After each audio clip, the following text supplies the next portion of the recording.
Shoot, I forgot to record.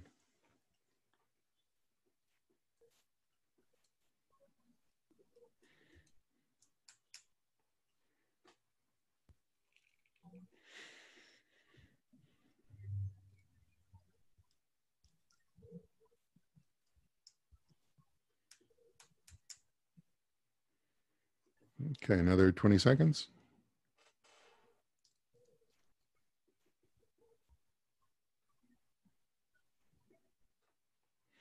So yes, the PowerPoints, everything that I post to you guys is in the research folder, and it's the bottom of the assignments page on website. Everything is there. I have all of the PowerPoints from the publisher. After lecture, I will post each PowerPoint from the lecture there. It will also have the exam guide. It has the syllabus, and so on and so forth. Okay, 5, 4, 3, 2, 1.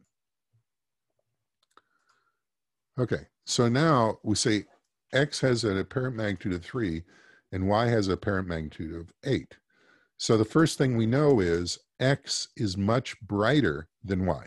It's much brighter because it's a magnitude 3 star. Remember, stars are the first magnitude of the brightest stars in the sky. Stars of the 8th magnitude are the dimmest stars in the sky.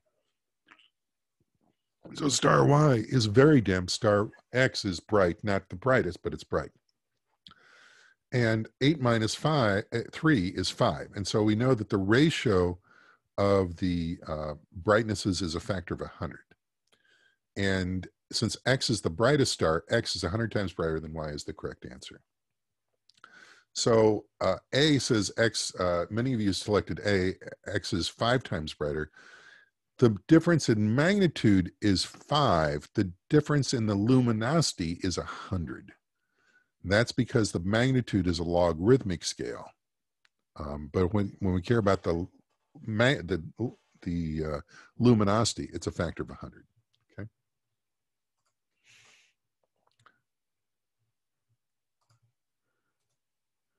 Seasons. So why are there seasons? By the way, they did a survey of Harvard graduates, and most of them got it wrong. So you're going to do better than Harvard graduates. This is a nice video.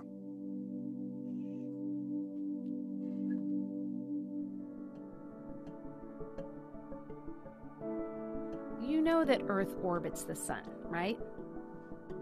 And that it takes a full year for our planet to complete its orbit? Earth also rotates like a slightly tilted spinning top. Earth remains tilted in the same direction all year round as we orbit the sun. But that means the sun's light shines differently on Earth at different times of the year. Let's look at Earth when it's winter in the northern hemisphere. Observe how the North Pole tips away from the sun. This means that sunlight strikes the northern hemisphere at a shallow angle for a short period of time. This is why winter weather is generally cool, with short days and long nights. As Earth orbits the sun, we move towards spring in the northern hemisphere. Now Earth is tilted neither toward nor away from the sun, as day and night are about equal in length. As we make our way to the summer months, notice that Earth is still tilted in the same direction, only now on the other side of our orbit. The North Pole is tipping toward the sun. Sunlight strikes the northern hemisphere more directly, and the sun stays in the sky for a longer time. Compared to winter, summer days are warmer, and the sun stays in the sky much longer. Notice, too, that while it's summer in the northern hemisphere, it's winter in the southern hemisphere. Because of Earth's tilt, the seasons are reversed. We observed how Earth's tilt creates the different seasons throughout the year. How does this affect life? Plant life and other photosynthesizers, we call them primary producers, depend on sunlight. They respond to the changes in the seasons. Earth-orbiting satellites measure the amount of carbon dioxide absorbed by these primary producers. Bright regions on this map show where they devour the most carbon dioxide, turning light from the sun into oxygen and natural sugars. In spring, when sunshine strikes the cold waters of the North Pacific, productivity skyrockets. Phytoplankton and other microscopic photosynthesizers form the base of the ocean food web, and all ocean life responds to changes in the seasons. On land, forests grow green during the spring, brightening the continents. During winter, continents in this view turn dark from a lack of photosynthesis.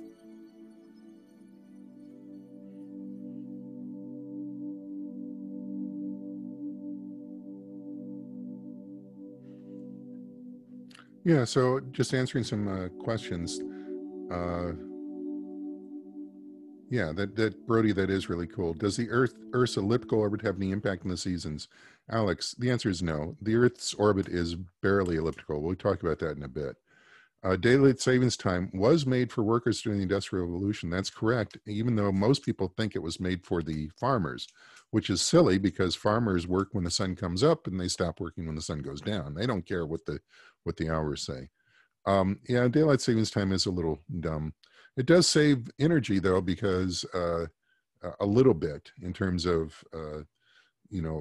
lights based on, anyway, long story. So in 13,000 years, the season will be reversed for the hemispheres. Yeah, that's correct. When the Earth's poles will persist to that point. I remember in grade school getting taught the wrong causes of seasons. Yeah, that's irritating. My daughter's middle school teacher mixed up the Big Bang with the asteroid that got rid of the dinosaurs, so that was very irritating. Does the pole count as a grade? No. Okay. And that's it for now. Let's go on. So here I've got a couple more simulations. Let's show.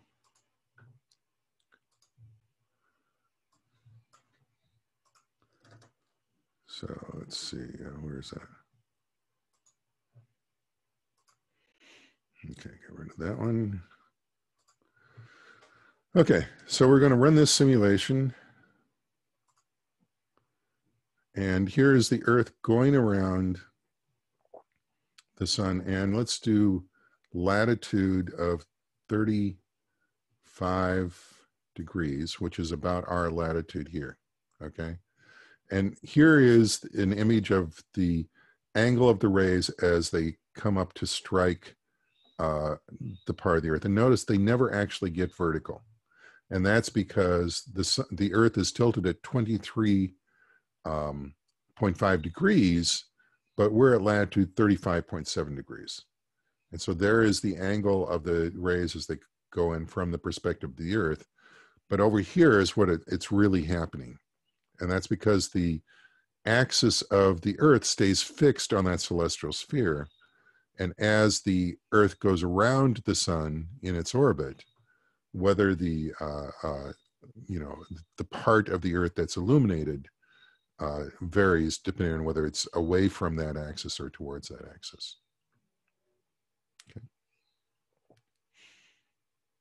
I'll just let this continue one more time. And this is the way it would look like on the celestial sphere. So this is the way it looks like in reality.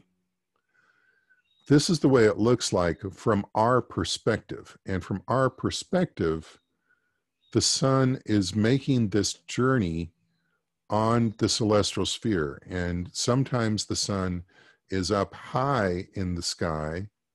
And then sometimes in the winter, it's going to be low in the sky. Okay. So it's just a matter of your perspective. That's the true perspective. And that's the perspective from us looking on the celestial sphere. And so the sun makes one orbit on the celestial sphere along the ecliptic, and it takes a year to make that movement along the ecliptic. The moon takes 1 month to do that same motion along the ecliptic.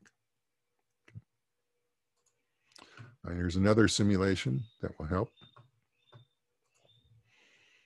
So this is a daily simulation. And so this is in early part of the summer when the sun is high on the celestial sphere. And so here the sun is going around the Earth, or at least our horizon. There it is on the celestial sphere. But if we did that in January, note that the sun is much lower on the horizon there. Okay.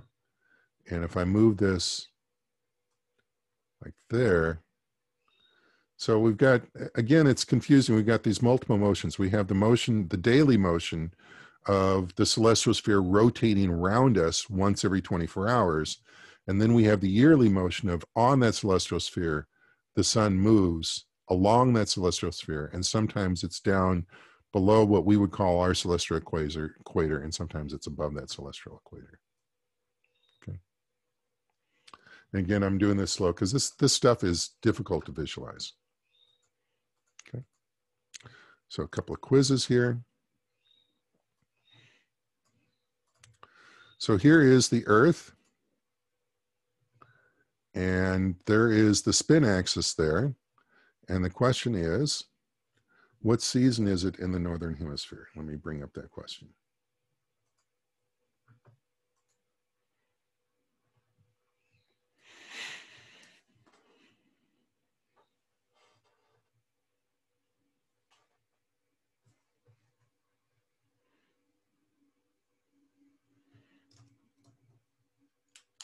Sam says, how elliptical would the Earth's orbit have to be to affect the seasons? Good question. Much more elliptical than ours. Mars is a fairly elliptical orbit, so I'm wondering if that affects the seasons.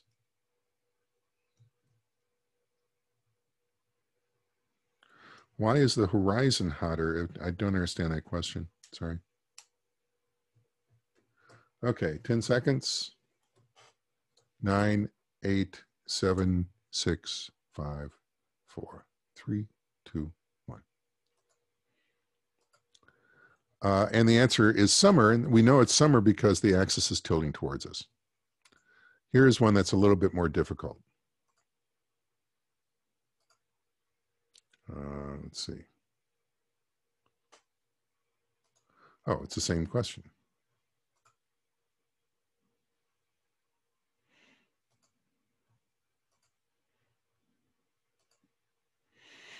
Same question. What season is it now in the Northern Hemisphere?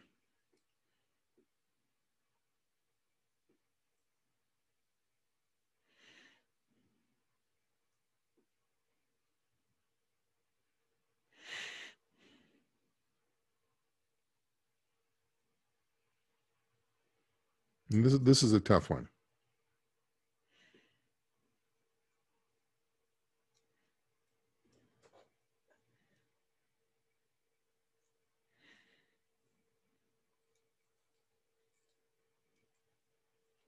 Yeah, so Kate, if you were taught in middle school that perihedron and apihedron affected the seasons, that's nonsensical, because we all know that the seasons in the Southern Hemisphere are opposite our seasons. And if the Earth seasons were based on the elliptical orbit, then that wouldn't make any sense. But that's what many people think, including Harvard graduates, thought that, you know, it's hotter in the summer because we're closer to the sun, which is just not true. Okay, let's end this poll. Unfortunately, most of you got this wrong. It most definitely is not summer. It's not summer because we can see the axis is tilted. Where? I'm sorry. What am I sharing here? Oh, I didn't share the shoot. That was my mistake. Sorry about that. I was sharing the wrong thing. Let's try that again.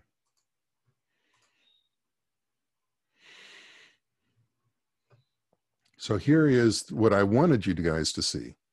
So here is the Earth spinning, and the question is, what season is it in the Northern Hemisphere?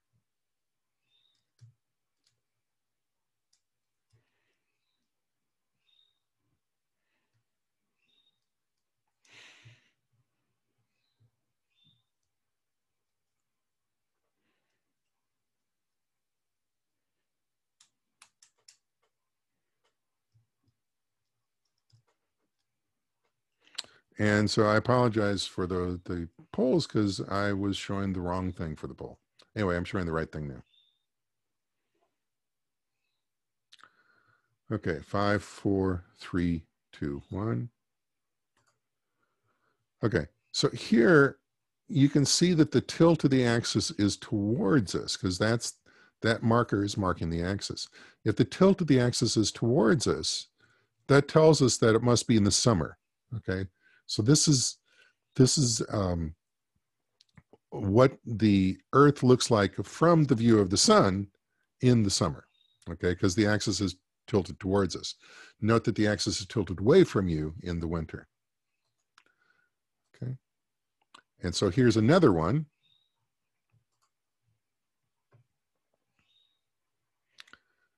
And this is going to be a little harder. And there's the pink lines that refer to the axis again. And the question is, what season is it in the Northern Hemisphere?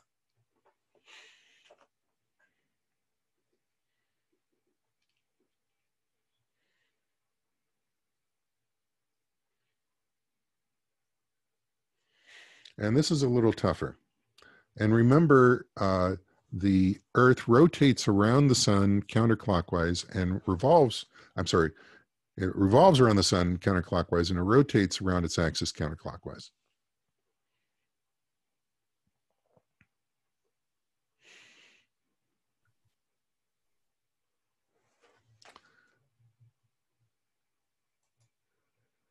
And the correct answer, believe it or not, is spring. And the reason we know it's spring is as the planet goes around the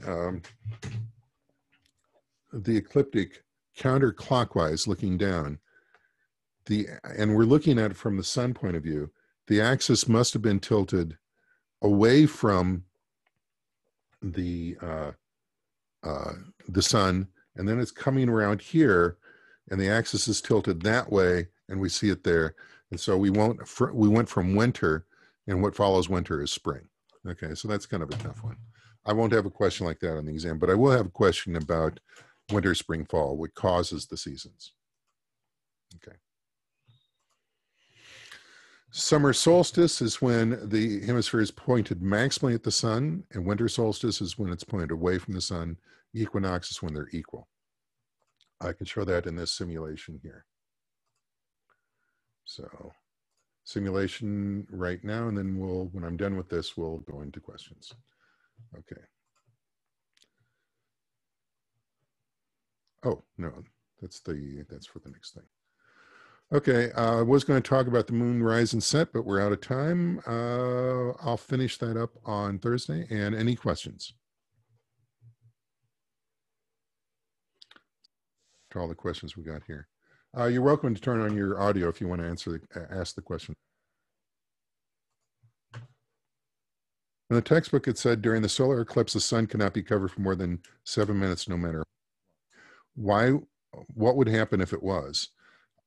Now, if the sun was covered by more than 7 minutes by the moon, that means that the moon radically changed its orbit, which is impossible. There's no force that we know of that could make that. So the neat thing about watching an eclipse is that when you're watching it, the timing is set and cannot change.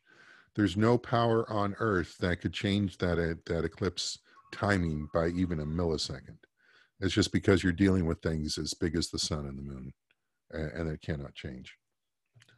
Other questions? Remember, you get points for asking questions now. A lot of people consider the solstice equinox be the beginning of the season, but astronomically, wouldn't it really be the middle? Yeah, that's correct. So like the summer solstice is January 21st, which we consider the beginning of the summer. And the winter solstice is December 21st, which we consider the beginning of the winter. And both of those are definitely not the midpoint in the summer and the winter. And so from the point of view of astronomically, those are the midpoints, but they don't. And the reason why is the Earth has this couple month lag. So you get all this energy coming from the sun. It takes a couple before the atmosphere truly absorbs that, and it really heats things up. And so that couple of month lag is why our seasons on the Earth are offset by 1 to 2 months from what the amount of energy coming from the sun. When the poles eventually flip, would anything change in what we see at night?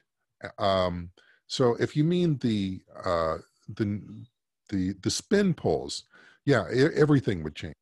The North Pole, the South Pole, the location, what rotates around what would change radically. Now the constellations themselves wouldn't change because those only change over thousands of years. If you're talking about the magnetic poles, no, that wouldn't change anything. I heard a rumor or something that the Earth's rotation will one day switch clockwise. How do you feel about that rumor? That's not happening. Yeah, that the only way that would happen is if we were hit with an asteroid the size of the moon, and at that point, all bets are off. We're talking about degrees of measuring angle to constellations. Are you talking about from where we would be positioned or from the equator? So that's a good point. Since those are different, when we're talking about degrees on the celestial sphere, the thing is that the distance between us where we are and on the equator of the Earth or the center of the Earth is measured in thousands of miles, where the distances in stars is measured in light. And so you're going from so if I travel from here to Chile, that's about I'm going to guess about a tenth of a light second. Okay, light travels at 300,000 kilometers a second, so a tenth of a second, 30,000 kilometers. Okay, so it's 100th of a second between here and Chile. 100. Whereas stars are measured distances in terms of light years. And so what's the difference between a 100th of a light second and a year? Well, there's 7 seconds in a year. So we're talking about a factor of a billion. So those stars are billions of times more distant than me going from here to Chile. And so that distance really doesn't matter, and people just ignore it. Okay, so next question. What do you mean when you say the Earth's orbit is barely elliptical? What I mean is that if you look at it to the eye, it looks like a perfectly spherical orbit. That's what it means by barely elliptical. The perihedron and apihedron are almost the same. And we'll talk about that more when we talk about orbits. Wow, there's a lot of questions. Let me see.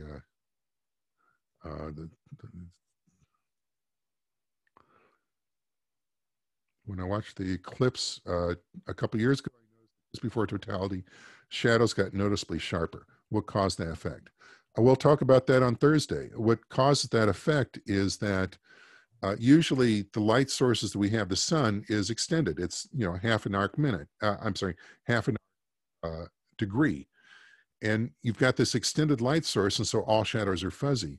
As the eclipse starts to happen, there's less and less size to the sun till it becomes almost a pinpoint of light, and that pinpoint of light has extremely sharp shadows. Can you explain time zones? Well, it's just that time is what we want is time is that noon for everybody is when the sun is directly overhead. But you can't have that all around the world because the sun is directly overhead at different times at different parts of the globe. And so time zones were just a way to try and approximate that, though it's not perfect. Given the advancement of technology, why haven't we seen a return to the moon in over 45 years? Money.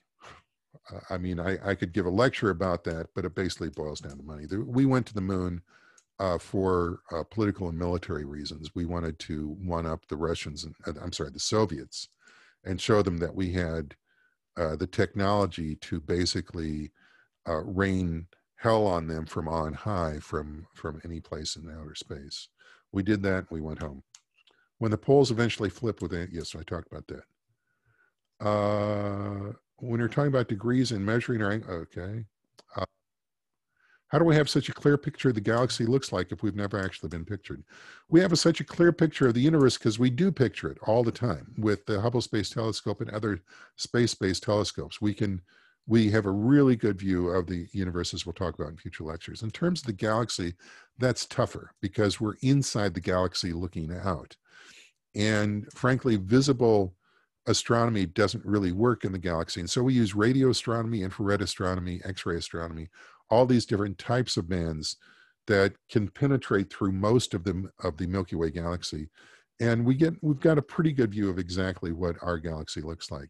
To clarify, the seasons are caused by the Earth's tilt and rotation. The seasons are caused by the fact that the Earth rotates on its axis, and that axis is tilted 23.5 degrees with respect to the Earth, the solar system ecliptic. And so sometimes the top of the Earth's spin is pointed towards the sun, sometimes it's pointed away from the sun. Why do astronauts and NASA not support SpaceX? Well, that's absolutely positively false. I mean, SpaceX is virtually 100% funded by NASA. But in terms of NASA writing them a check, okay? So if teachers explain seasons wrong, why haven't they changed to inform the thing? Good question. The text says they only estimate ellipses, but how they manage such accuracy with their calendars? That's a real good point. People don't understand that ancients were just as smart as we were. They just had fewer mathematical tools. And we'll talk about the heliospheric vision of the universe. They created an incredibly elaborate scheme that matched the orbits and the seasons better than anything that we've done up until the 19th century. When people talk about partial and total solar eclipses, does it depend on where you're viewing, whether you see it partial or total? Yes, that's absolutely true, and we'll talk about that when we talk about eclipses. Can you briefly explain the celestial sphere again? The celestial sphere is, so let's say I'm walking along, I'm hiking along a trail in the Great Smoky Mountains, and it's foggy, okay? It looks like I'm surrounded by a sphere. And you can consider that as the brand sphere, okay? It's centered on me. And I look around and I can map everything I see through that fog based on its location on that brand sphere. The celestial sphere is exactly the same. We're sitting here on the Earth and we're looking out at the universe. Well, the universe doesn't change on human timescales. And so it's fixed. So those stars are fixed on that sphere that's centered on me. Now, it's an illusion that the sphere actually isn't just a sphere. The sphere is just the entire universe. But it is like when I'm hiking, my view of the universe is that sphere that I can see. The rest of the world is in fog, but I can map the world that I can see as a sphere surrounding me, as we do all the time. Do you think creating names of the constellations was a way to understand and coexist with the bigger picture? Yes, definitely. It was a way of trying to understand the universe in a time when they didn't have tools to truly understand the universe. But sometimes you think by just naming something, you've created some motion. It's just like when you go into an ER and you say you have a headache, and they use a technical name for headache, or they use terms to describe things, and they assume that's knowledge. And sometimes labeling things is helpful, but it's not truly understanding. Are the questions on the website similar to that of the exams? Yes, they will be very similar. Again, the website questions, with only a few exceptions, come from the textbook, as do the questions on the exam. So it will be all one big happy family. When is our next test quiz? It is not next week, but the week after. It's on the syllabus. How far do you think we will be able to travel in space? Well, I think we'll be able to travel to the stars, just not in our lifetimes or in your lifetimes. How big of a problem is space debris? It's a very big problem, and it's getting worse. The low Earth orbit in particular is populated with stuff. If any of you go to the Air and Space Museum, Washington, D.C., they have a picture of a shuttle window. Windows are, about 6 inches thick. And there's a crater on one. The crater is, a couple inches deep. And that crater was caused by an impact with debris from low Earth orbit. The debris was a piece of paint, a microscopic paint chip. They have a little magnifying glass next to the display in the Air and Space Museum, so you can see the paint chip. So this little paint chip hit the shuttle window and made a loud boom that all the astronauts on the shuttle heard, and created that little crater on the window. That was a paint chip that was microscopic. So it's a problem. And that's one of the reasons why the International Space Station has shielding directed to the direction that it's moving, so that these micrometeorites don't, these little debris particles don't penetrate the eye. You sound like Neil deGrasse Tyson. Thank you. We be doing any conversions between arc minutes, arc seconds, and degrees? Yes. How is gravity controlled? It's not. If you look at people in the ISS, it's kind of a misnomer to say they don't have any gravity. They have as much gravity as we do. They're just in free fall. So if you've ever parachute jumped, I haven't, but many of you have, you are in free fall. In other words, you are falling towards the Earth, and you actually do feel weightless. So the wind pressure really picks up. And on the ISS, instead of being a few seconds like you are in free fall and parachute, they're weightless for, as long as they're up there. They're continually falling towards the Earth. But there's nothing you can do about that, at least with current technology. If you have future technology from Space Odyssey or something, you rotate the spaceship, but we haven't done that. Since some other planets have more moons than our planet, do they experience more ellipses? Yes, and we will talk about that next time. How do we have such a clear picture? Okay, I already mentioned that. How are eclipses predicted? Really big NASA sent their astronauts up to the ISS via SpaceX, and they pay SpaceX a lot of money to do that. Which ancient astronomer do you think contributed the most knowledge that's still applicable today? Joseph, I don't know. And one problem is that we don't have a clear signal of who did what. I say Ptolemy or Aristotle or some of the other ancients, those guys copied information from previous scholars. And so often we don't, we're putting labels on this ancient information, but those labels might not necessarily refer to the author of the information itself. Well, the exam be taken, the exam is on Moodle. It's electronic on Moodle. And it looks like I'm out of time. I'll bring these questions for the next one. Thank you so much, and I'll see you guys all. Bye.